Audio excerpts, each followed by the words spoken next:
கொடுத்து வச்சதுன்னு சொல்கிறாங்க. இல்லை கண்ணு, லட்சக்கணக்கில் சம்பாதிக்கிறதுலாம் இல்லை.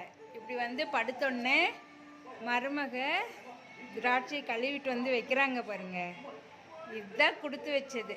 மாமியார் மருமக வச்சா ஜாலியாக எடுத்து சாப்பிடலாம்.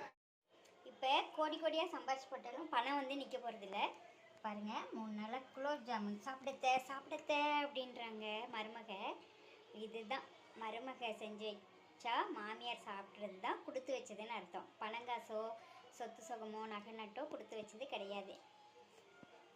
இதுதான் உண்மையாக கொடுத்து வச்சது. பாய். இதான் கொடுத்து வச்சதுன்னா பணங்காசோ நகை நட்டோ இதெல்லாம் சுகம் இல்லைங்க. மருமக 3 நாளாக குலோப் ஜாமுன் சாப்பிடுங்கத்தேன்னு சொல்லி இப்போ தான் வந்து சாப்பிட வந்திருக்கேன். இந்த மாதிரி மருமக செஞ்சு மாமியார் சாப்பிட்றதுக்கு பேர் தான் கொடுத்து வச்சவங்கன்னு அர்த்தம். அது மருமக செஞ்சு வச்சிட்டாலும் இல்லை, சாப்பிடுங்கத்தேன்னு சொல்கிறாங்க பாருங்கள், அதுதான் கொடுத்து வச்சவங்க. வாங்க சாப்பிடலாம்.